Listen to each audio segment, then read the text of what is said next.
triunfo da fé. Veja nesse texto comigo, na segunda carta de Paulo a Timóteo, no capítulo 4, versículos 6, 7 e 8. Apenas 3 versículos. Nós estaremos lendo esse texto para a nossa edificação. 2 Timóteo, capítulo 4, versículo 6 até o versículo 8. Vamos ler comigo? Todos os irmãos, você que está em casa também acompanhando a transmissão, abra sua Bíblia ou acompanhe aí na tela onde estará aparecendo esses versículos. Todos juntos? Quanto a mim, estou sendo já oferecido por libação e o tempo da minha partida é chegado. Combati o bom combate, completei a carreira, guardei a fé.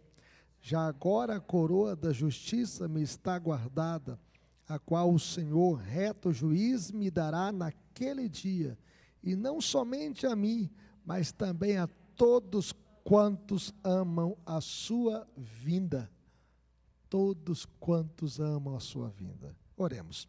Pai querido, fale conosco por meio da tua palavra, que possamos entendê-la, Senhor, e praticá-la, que a tua palavra, Deus, possa acalentar, confortar, despertar, avivar, iluminar e alimentar os nossos corações, ó Deus. Fale conosco, em nome de Jesus, que possamos, ó Deus, extrair desse texto lições que possam marcar a nossa vida hoje e para sempre, no nome de Jesus. Amém. O triunfo da fé diante da morte. Quando a vida se aproxima do fim, muitos olham para trás. Uns veem realizações e paz, outros enxergam apenas remorsos, tristezas, arrependimentos. Muitos chegam ao fim da vida com remorsos, incertezas e temores. Mas, em 2 Timóteo capítulo 4, versículo 6 a 8, que nós acabamos de lê-lo, nós encontramos Paulo diante da morte, com a convicção triunfante, com a fé exuberante. Ele não olha para trás com remorso, nem encara o presente com desespero, e nem teme o futuro com insegurança. Em vez disso, Paulo, ele testemunha a sua fé no presente, ele resume a sua trajetória no passado, e ele exulta na esperança no futuro. E essa passagem é uma das mais belas despedidas registradas nas Escrituras. Ele está escrevendo esta última carta como uma despedida do seu discípulo amado de Timóteo. E ela nos mostra como um servo de Deus pode encarar a morte sem medo, mas com fé e esperança. Como nós iremos encarar a morte? O apóstolo Paulo nos ensina a encarar a morte com fé e esperança. O apóstolo Paulo, mesmo preso em Roma, solitário e marcado por cicatrizes, ao escrever as suas últimas palavras, ele mostrou uma vida vivida sem arrependimentos, remorsos ou tristezas no final da sua vida. A segunda carta de Paulo a Timóteo é a última carta que ele escreve. E ele está preso em Roma, num lugar chamado Marmetina, que era uma masmorra que existe até hoje. As pessoas que saem aqui do Brasil vão para Roma e vão lá visitar essa masmorra onde Paulo ficou preso pela sua segunda vez, provavelmente entre o ano 66 a 67 depois de Cristo, em condições precárias.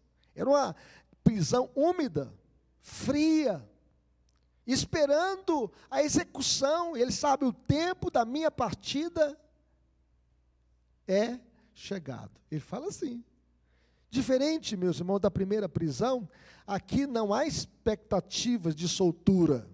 Ele sabe que ele já tinha a sentença de morte, e ele está aguardando apenas a execução.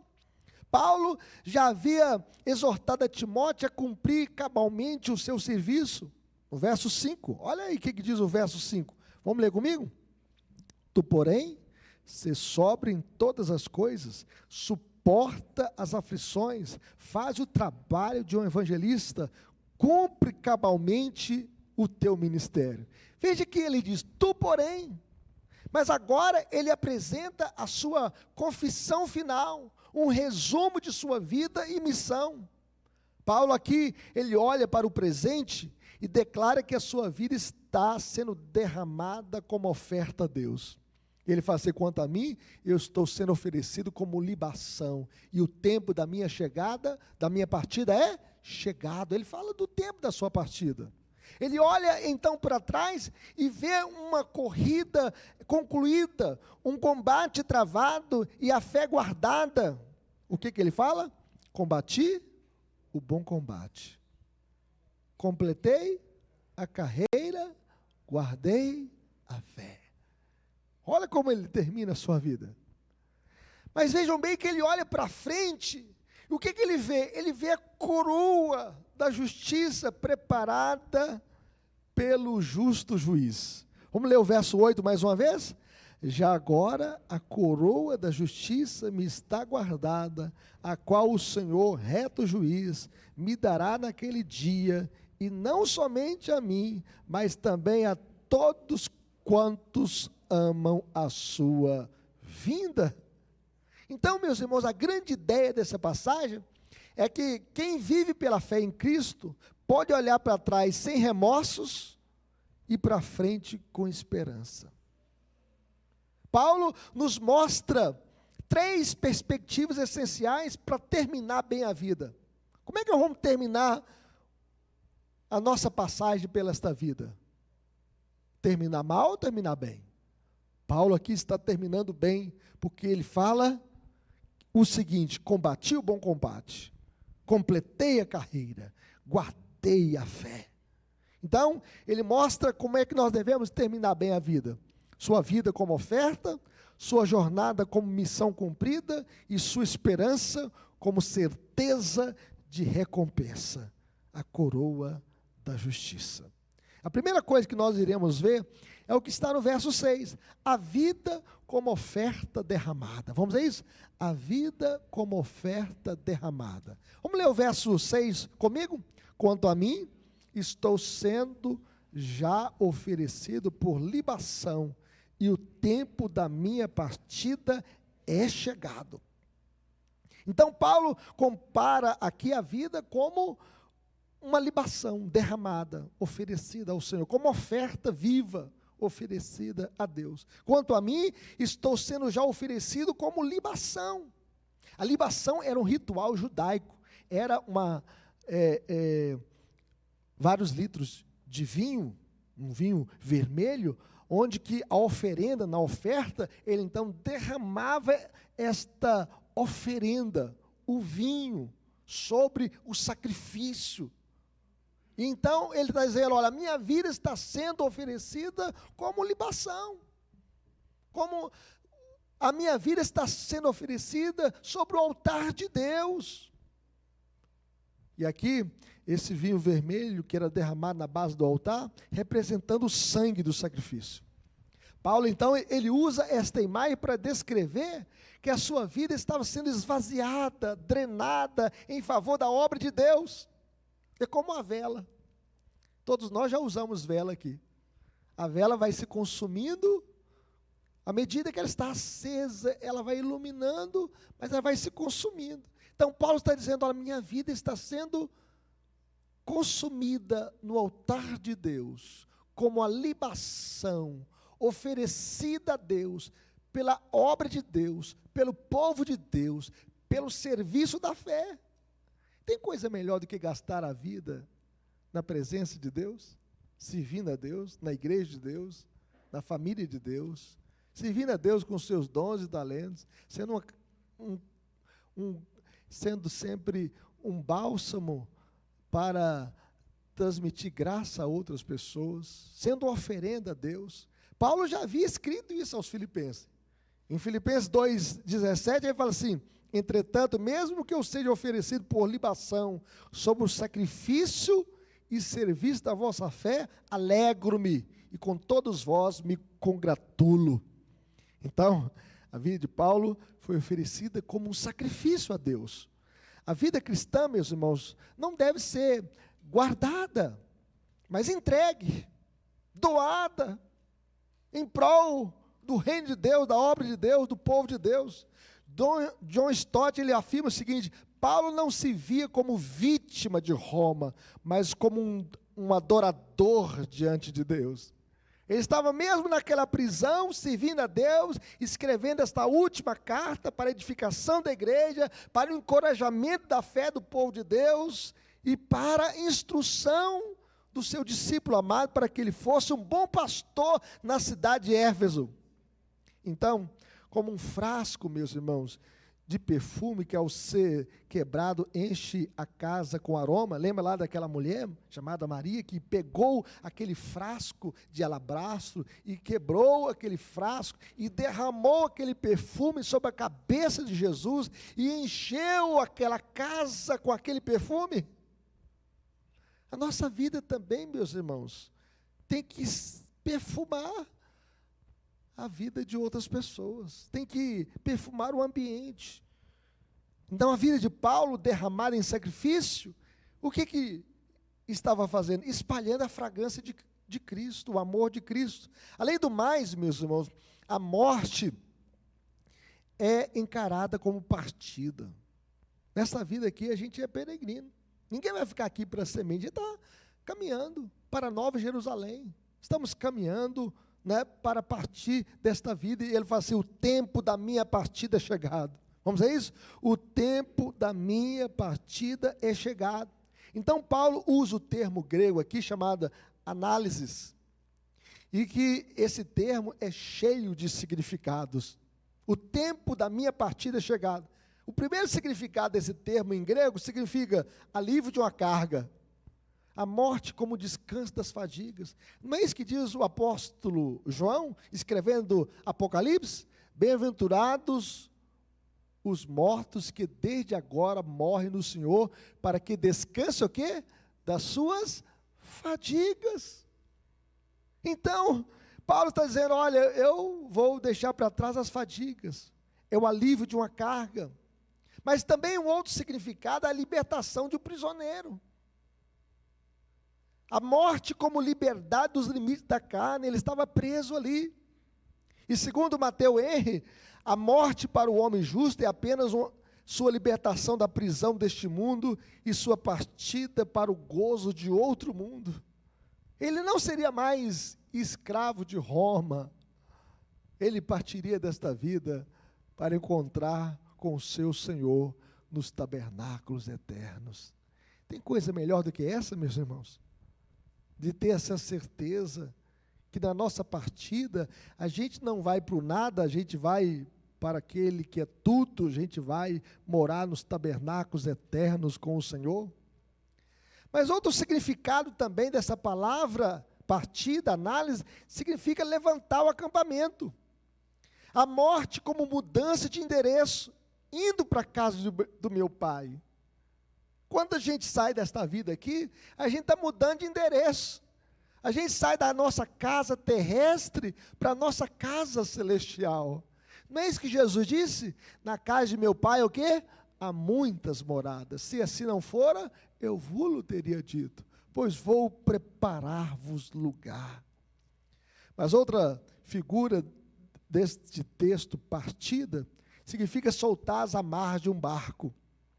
Morte como a última viagem rumo à pátria celestial.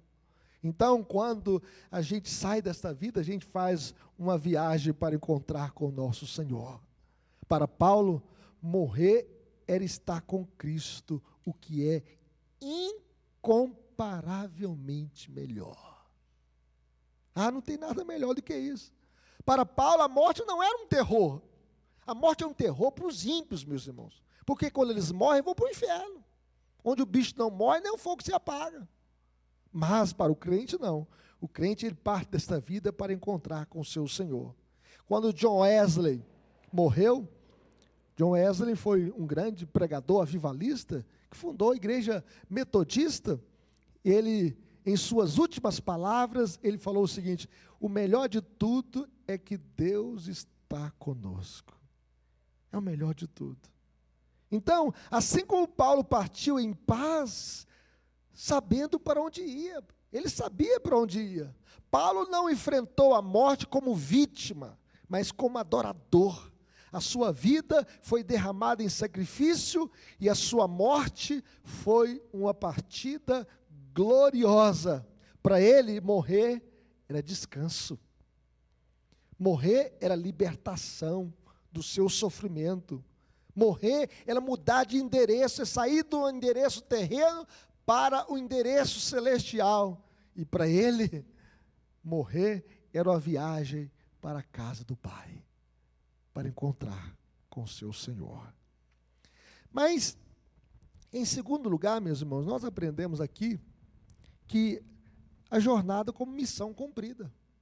Nós temos uma missão neste mundo aqui. Nós não estamos aqui por acaso.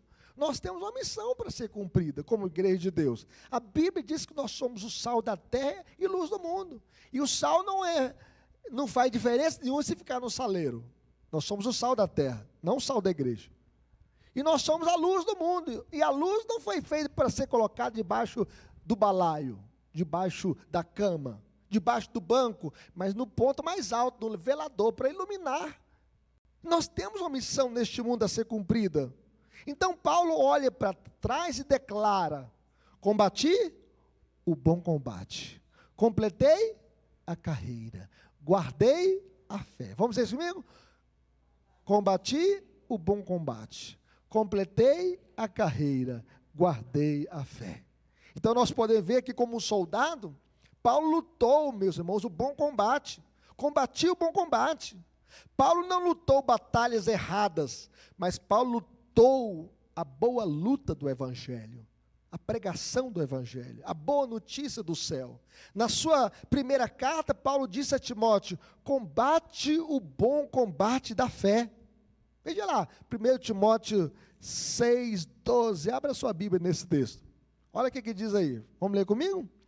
Combate o bom combate da fé, toma posse da vida eterna, para a qual também foste chamado, e de que fizeste a boa confissão perante muitas testemunhas. Então combate o bom combate da fé. Como presbítero, o presbítero tem que combater o bom combate da fé, o diácono tem que combater o bom combate da fé, o professor na escola dominical tem que se esmerar no ensino, combata o bom combate da fé, o crente no trabalho, na faculdade, na rua, na praça, os missionários em outras nações, combata o bom combate da fé. Então, Paulo enfrentou, meus irmãos, oposição espiritual, Satanás e os seus poderes. Quem é que aqui que nunca teve uma batalha espiritual? O crente incomoda o inferno. Paulo enfrentou também a oposição cultural e religiosa, a hipocrisia judaica, imoralidades em Corinto. Corinto era onde que tinha 1000 prostitutas cultuais, era uma cidade que defendia a prostituição abertamente. As pessoas iam para Corinto para praticar a imoralidade no templo da deusa Afrodite. E como o nosso mundo está? Hoje as pessoas usam a internet para pornografia. A pornografia ganha bilhões e bilhões de reais para promover o mal. Quantos casamentos acabaram? Quantas pessoas desviaram da fé? Quantas pessoas são escravas da pornografia? Corinto tinha muitas imoralidades, como nos nossos dias. O gnosticismo, que negava a encarnação de Jesus. E negar a encarnação de Jesus é negar a sua expiação, é negar a sua ressurreição, é negar que Ele é gente que habitou entre nós, cheio de graça e verdade, e vimos a sua glória, glória como do unigênito do Pai. Paulo enfrentou também a oposição interna. Ele enfrentou o seu próprio eu, o seu velho homem, tribulações, temores, tristezas, enfermidades. Paulo tinha uma enfermidade que ele rogou a Deus 3 vezes para que o Senhor tirasse aquele espinho na carne. E o Senhor diz: a minha graça te basta, porque o poder se aperfeiçoa na fraqueza. A vida cristã, meus irmãos, não é neutra. É um campo de batalha, não tem jeito de ser crente sem batalhar pela fé, batalhar pela família, batalhar pelos valores cristãos, batalhar pelos filhos, para que eles possam permanecer na fé, batalhar para conservar o casamento, para conservar a família, É batalha, meus irmãos. Não pense que você vai passar pela vida sem nenhum problema na vida, sem enfermidade, sem lutas, sem tribulações. Todos nós iremos enfrentar batalhas na vida. E Paulo está aqui enfrentando a batalha nesta prisão. E ele mostra combater o bom combate. Nas palavras de John Stott, a vida cristã é uma luta constante, mas é a melhor luta, porque é travada sobre as ordens de Cristo para a glória de Deus. Então nós batalhamos a batalha cristã, mas é a melhor luta, é a melhor luta. Então, como atleta, Paulo completou a carreira, ele fala assim, completei a carreira. Vamos dizer isso? Completei o quê? A carreira. Então, Paulo, ele compara a sua vida a de um atleta que corre até cruzar a linha de chegada. Existem muitas pessoas que às vezes olham para trás. Jesus diz que aquele que põe a mão no arado e olha para trás, não é apto para o reino de Deus. E Paulo, ele perseverou apesar dos inúmeros obstáculos. Quando a gente lê, eu já preguei aqui Atos dos Apóstolos, ele lê a vida de Paulo, quanta tribulação, quantas prisões, foi preso lá em Cesareia, depois ele ficou 2 anos preso ali, depois foi mandado, né, para Roma, ficou preso em Roma 2 anos, sendo vigiado 24 horas pelos soldados ali, e a Bíblia diz que toda a guarda pretoriana ouviu o evangelho da boca do apóstolo Paulo. Então ele perseverou, apesar dos inúmeros obstáculos, prisões, perseguições, naufrágios e abandono. Também ele foi abandonado, foi esquecido. Então sua meta era cumprir o ministério que o Senhor lhe confiou.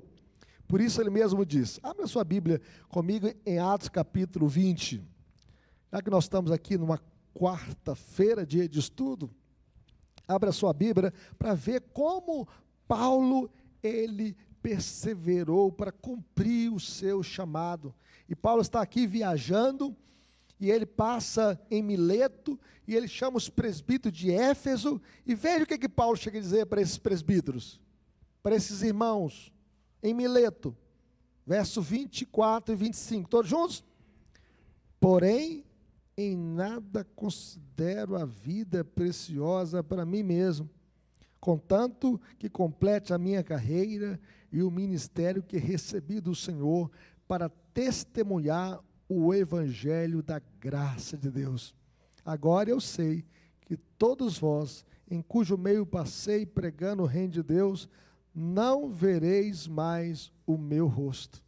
Veja bem, meus irmãos, eu não considero a vida preciosa para mim mesmo, contanto que complete em mim o ministério, a carreira que eu recebi do Senhor Jesus. Você também tem o seu ministério, o seu chamado. Então a vitória, meus irmãos, não está em começar, mas em terminar fielmente a corrida. Chegar na linha final. Segundo Warren Wiersbe, a maior tragédia não é morrer, mas deixar de cumprir o propósito para o qual fomos chamados. Eu sempre falo que o problema não é morrer, o problema é não estar preparado para morrer. E quando a gente não completa a nossa corrida, a nossa vocação, o nosso ministério, a gente não cumpre o propósito pelo qual Deus nos chamou para fazer.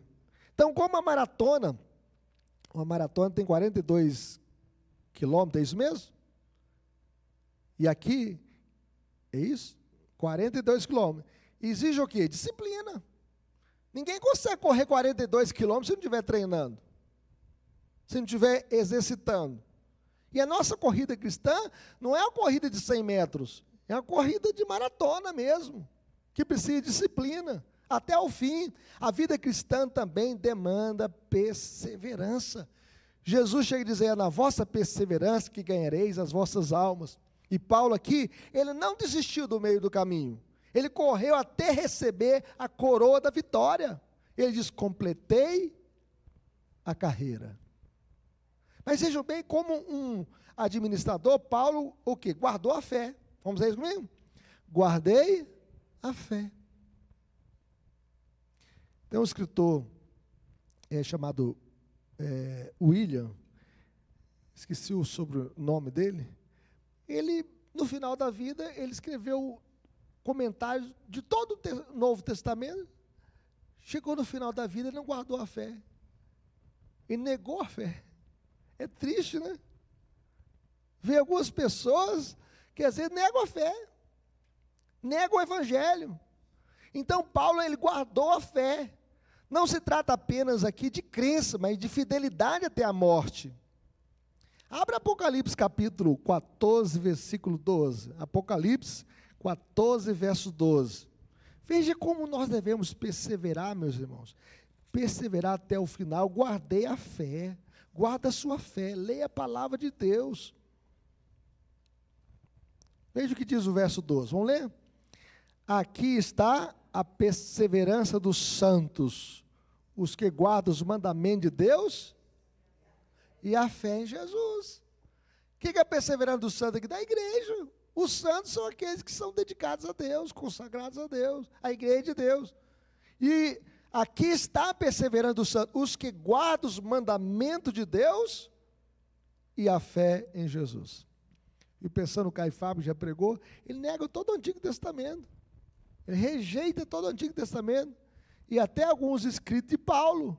E isso, meus irmãos, não é a perseverança dos santos. Aqui está a perseverança dos santos, que guardam os mandamentos de Deus e a fé em Jesus. Certa feita eu vi um pastor falar, René Kivitz, que falou assim, que a Bíblia precisa ser atualizada. Mas a nossa vida que precisa ser atualizada pela Bíblia. Ninguém pode mudar nada da Bíblia, não pode tirar, não pode acrescentar. Aqui está a perseverança dos santos, os que guardam os mandamentos de Deus e a fé em Jesus. Então Paulo, ele foi fiel como mordomo da mensagem que recebeu, preservando a verdade do evangelho contra os falsos ensinos.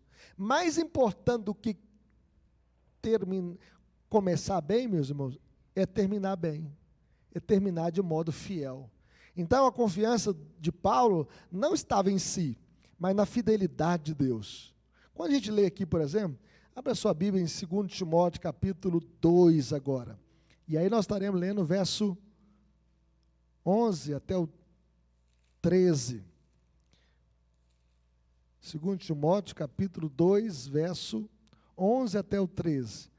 Vamos ler comigo essa passagem? Fiel é esta palavra. Se já morremos com ele, também viveremos com ele. Se perseveramos, também com ele reinaremos. Se o negamos, ele, por sua vez, nos negará. Se somos infiéis, ele permanece fiel, pois de maneira nenhuma pode negar-se a si mesmo. Então, se o negamos, ele nos negará. Mas se somos infiéis, Deus permanece fiel.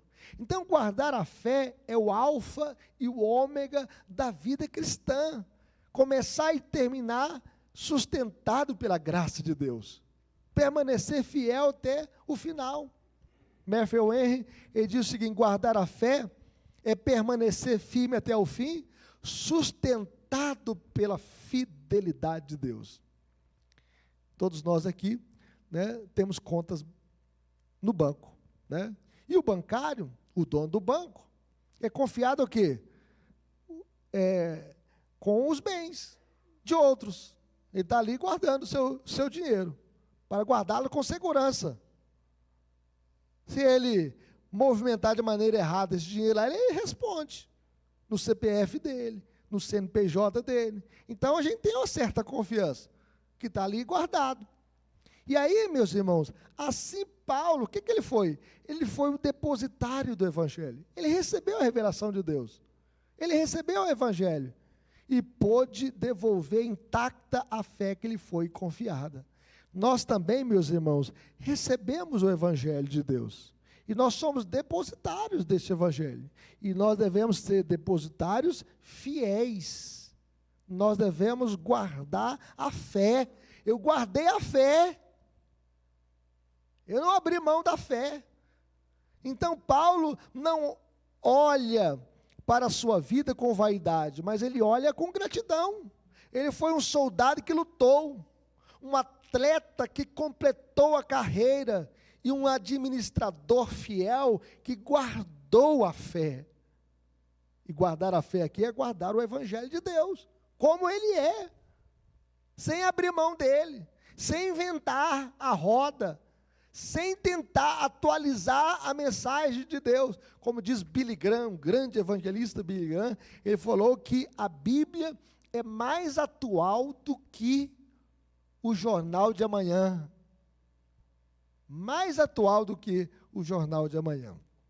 Então, a vida do apóstolo Paulo, né, nós podemos ver que ele foi fiel. Sua vida cumpriu o seu propósito, porque tudo foi feito para a glória de Deus. Finalmente, meus irmãos, a esperança como certeza de recompensa. Veja o que diz o verso 8. Vai aparecer aí na tela e nós estaremos lendo. Você que está em casa também, pode ler esse versículo comigo. Todos juntos? Já agora a coroa da justiça me está guardada, a qual o Senhor, reto juiz, me dará naquele dia, e não somente a mim, mas também a todos quantos amam a sua vinda. Naquele dia aí, vejam bem que a letra D está em maiúscula. Aquele dia é o dia da volta do Senhor Jesus, é a vinda do Senhor Jesus. Então Paulo, ele olha para o futuro, o que ele vê? A coroa da justiça. Já pensou, Lídia, naquele dia você receber a coroa da justiça? E que Deus vai colocar na sua cabeça a coroa da vida? E se você tiver galardão cheia de pedras preciosas? Ah, que bênção, hein?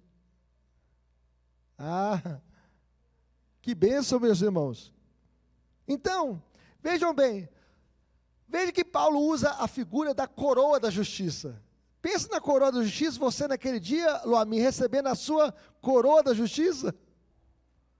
Olhe para o futuro, meus irmãos, e veja a coroa da justiça que o Senhor Jesus, o texto fala aqui, ó, já agora a coroa da justiça me está o quê? Guardada, Ronaldo. Guardada. Então, nos jogos antigos, o atleta vitorioso, o que ele recebia? Ele recebia uma coroa de louros. Mas aquela coroa de louros era feita de uma planta de folhas que dentro da semana murchava tudo. Dentro da semana murchava tudo. Então, vejam bem, que murchava em poucos dias. Então, Paulo, porém, guardava uma coroa que incorruptível, garantida pelo próprio Cristo, impossível de ser roubada ou destruída.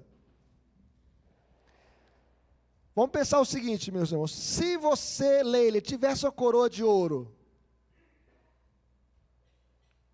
você tinha que guardar essa coroa de ouro aonde? Num cofre, né? Alguns guardam lá no Tesouro Nacional, não é isso? Não é, Ronaldo? A taça foi roubada e derretida, né? É da Copa de 70? A Copa de 70, já pensou? Primeira taça que nós ganhamos no Mundial de Futebol. Então nós podemos perceber, olha, esse grito aí é buscando a coroa de louros. E a gente está buscando a coroa da vida, a coroa incorruptível. Então nós podemos perceber, a coroa já está preparada. Então, já agora a coroa da justiça me está guardada. O verbo grego aqui usado, meus irmãos, indica segurança. Essa coroa está depositada, reservada, e ninguém pode tomá-la. A coroa da Copa de 70 sumiu, está derretida. E Pedro chega a dizer o seguinte: para o herança incorruptível, sem mácula, imarcessível, ou seja, que não murcha, reservada nos céus para vós outros. Essa coroa, meus irmãos, é a promessa de Deus aos que lutam a boa batalha da fé e guardam a fé. O Senhor Jesus disse para a igreja de Esmirna: ser fiel até a morte e dar-te-ei a coroa da vida. Vamos dizer isso? Ser fiel até a morte e dar-te-ei a coroa da vida. Então a coroa da justiça trata-se de quê? Da vida eterna, vivida na plenitude do novo céu, da nova terra, nos quais habita a justiça. Nesse dia, meus irmãos, Deus vai enxugar dos nossos olhos toda lágrima. A morte já não existirá, já não haverá luto, nem pranto, nem dor, porque as primeiras coisas passaram. Não teremos enfermidades, nem dores, nem tristezas, porque viveremos para sempre com o Senhor. Agostinho chega a dizer que Deus coroa em nós as suas próprias dádivas. Deus vai derramar sobre a nossa cabeça todas as suas bênçãos, a coroa da justiça, a coroa da vida.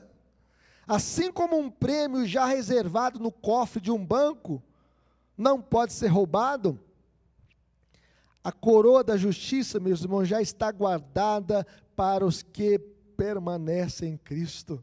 Então, para você que permanece em Cristo, Deus tem a coroa da vida, a coroa da justiça para você. É isso que Paulo estava vendo. A coroa é dom da graça, não mérito humano. Ele fala assim: a qual o Senhor, reto juiz, me dará naquele dia. Veja bem que é dádiva, não é mérito humano, é graça de Deus. Nos jogos antigos, o atleta vitorioso recebia uma coroa de louros, isenção de impostos, suprimentos vitalícios. Ele recebia uma mesada boa, né? A pessoa receber, né, uma pensão vitalícia e honra pública. Paulo usa essa figura para explicar a coroa eterna.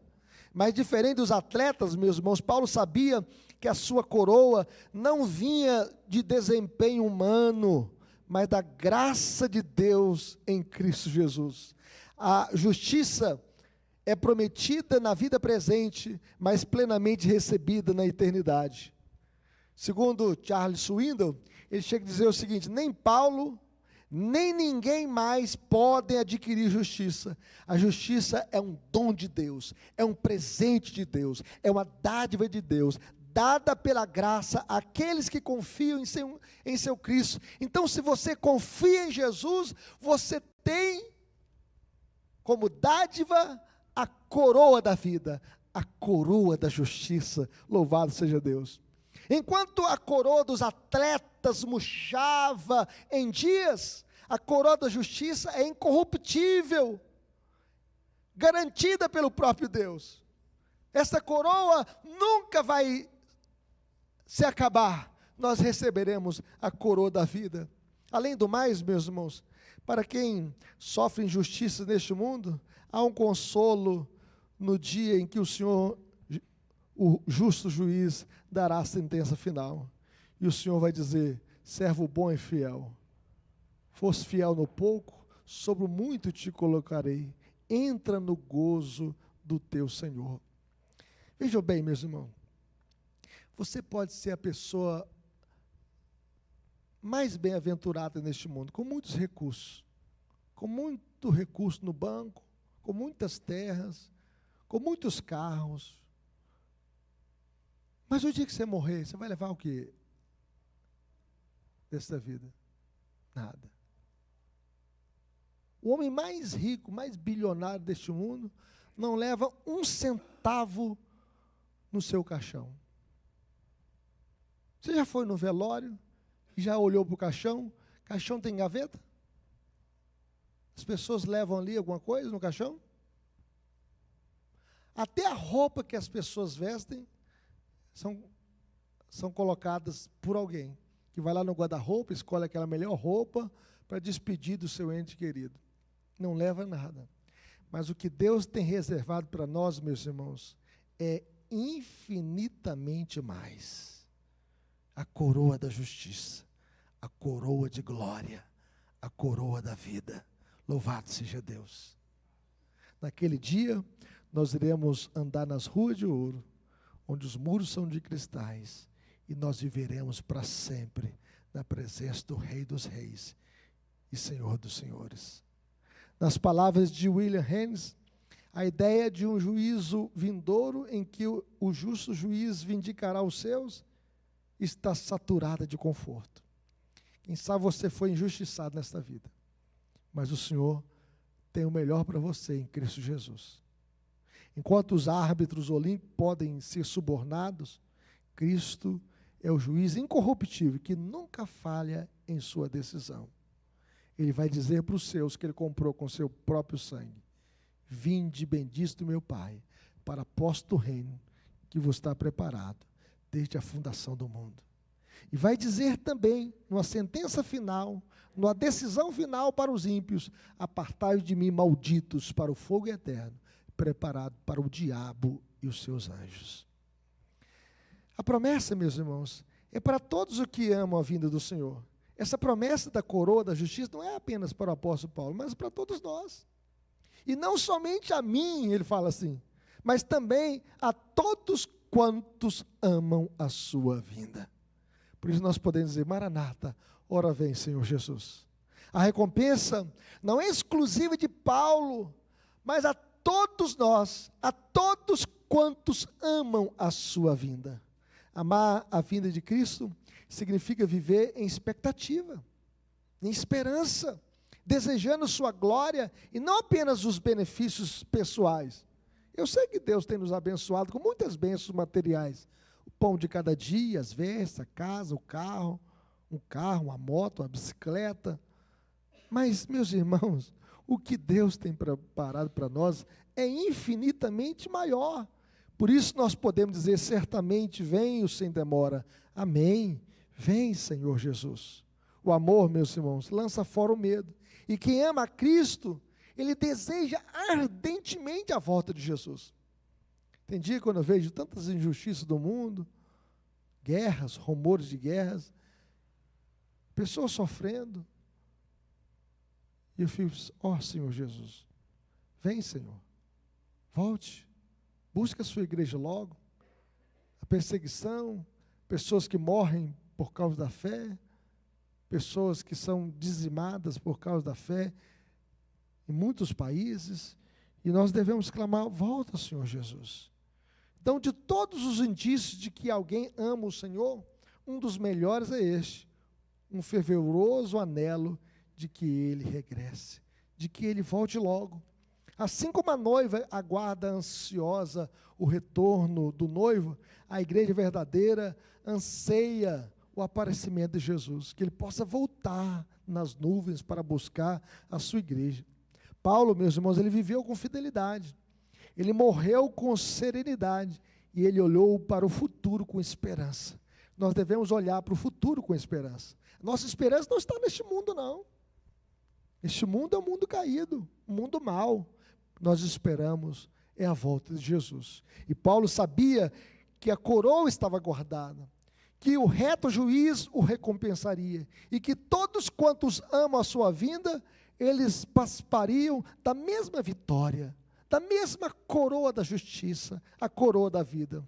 Finalmente, a nossa motivação não é o aplauso dos homens, a nossa motivação é a aprovação do justo juiz. Ao contrário de Nero que julgava Paulo aqui como criminoso, o juiz supremo o declararia justo e vencedor em Cristo. Paulo, ele foi inocentado, perdoado por Cristo, mas Nero o julgou como criminoso e deu a sua sentença de morte. E Paulo estava esperando a sua execução. Paulo, concluindo, meus irmãos, não termina a sua vida amargurado, mas vitorioso. Porque em Cristo Jesus, nós somos mais do que vencedores, de sorte que nem morte, nem vida, nem principado, nem potestade, nem altura, nem profundidade, nem qualquer outra criatura poderá separar-nos do amor de Deus que está em Cristo Jesus, nosso Senhor. Paulo não termina a sua vida ressentido, mas em paz. Paulo não termina a sua vida com remorsos, mas com esperança. Sua vida nos ensina que quem vive para Cristo pode morrer em Cristo com a certeza da vitória. A coroa da vida nos está reservada. Aplicações finais, meus irmãos, como nós viveremos? Em primeiro lugar, olhando para o presente com fidelidade. Viva com fidelidade. Ofereça a sua vida a Deus como sacrifício vivo, santo e agradável a Deus. No presente, Entrega a sua vida como libação, como oferta a Deus. Ele diz, a minha vida está sendo oferecida como libação, como oferenda a Deus, como sacrifício a Deus. E neste mundo caído nós passamos por dores, por decepções, por frustrações. E o Senhor Jesus disse, no mundo passais por aflições, mas tem de bom ânimo. Ofereça a sua vida como um culto vivo ao Senhor. Preste o seu culto ao Senhor com a sua vida. Que a sua vida seja exuberante, uma oferta viva, dedicada no altar da oração, no altar de Deus, para o serviço da fé, para o avanço do reino de Deus. Porque um dia, como o apóstolo Paulo, nós iremos partir desta vida. O tempo da nossa partida também já está no relógio de Deus, no tempo de Deus. E por isso, enquanto aqui vivermos, nós devemos viver no tempo presente, servindo a Deus, como oferta viva, como sacrifício vivo, como um culto agradável ao Senhor. Seja na família, seja no trabalho, seja na faculdade, seja na escola, seja em todo lugar, nós devemos oferecer a nossa vida a Deus, como sacrifício vivo e santo, agradável ao Senhor. Então, olhando para o presente com fidelidade, mas em segundo lugar, olhando para o passado com gratidão. Você foi salvo por Jesus. Cristo entrou na sua vida, Cristo te perdoou, entrou no seu coração. Você ouviu o Evangelho mudou a sua história. Então, olhe para o passado com gratidão. Como um soldado, você lutou a boa batalha contra o pecado, o mundo e o diabo, sempre armado com a palavra de Deus e oração. Como atleta, você correu com perseverança, sem desistir, olhando firmemente para o autor e consumador da fé. E como administrador, você guardou a fé, transmitindo-a, sem adulteração, para as futuras gerações. Não é isso que nós devemos fazer? Transmitir a tocha da fé para os nossos filhos, para os nossos descendentes, para os nossos amigos, para os nossos colegas e para as futuras gerações. É assim que nós devemos viver a vida. E se a gente terminar a vida assim como o apóstolo Paulo terminou, nós devemos terminá-la com profunda gratidão. Até aqui o Senhor nos ajudou. Bendito seja o nome do Senhor. Mas, meus irmãos, finalmente, como é que nós devemos viver a vida? Olhando para frente com esperança, aguardando a coroa da justiça. Então olhe para frente com esperança. O seu futuro está nas mãos de Deus. A Bíblia diz, entrega o teu caminho ao Senhor, confia nele, o mais ele fará.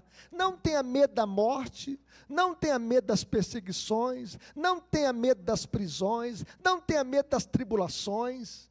Olhe para o futuro com esperança. Sabe por quê? O que está reservado para você é a coroa da vida. O que está reservado para você é a coroa da justiça. A vida cristã não termina no túmulo. A vida cristã termina na glória, louvado seja Deus. A morte não tem a última palavra. Paulo, às portas da morte, ele não fala de perda, ele fala de vitória. Ele não fala de condenação, mas de absolvição. Não fala de incerteza, mas ele fala da coroa da justiça já guardada. Louvado seja Deus. No dia final, meus irmãos, o justo juiz declarará inocente os que confiam em Jesus. Por isso, nós podemos ter essa alegria. Naquele dia, ele vai te chamar para entrar o banquete das bodas do Cordeiro, onde nós viveremos para sempre com o Senhor. E essa coroa da justiça não é fruto do nosso mérito pessoal, mas da graça divina que nos alcançou em Cristo Jesus. Que Deus nos abençoe. Amém?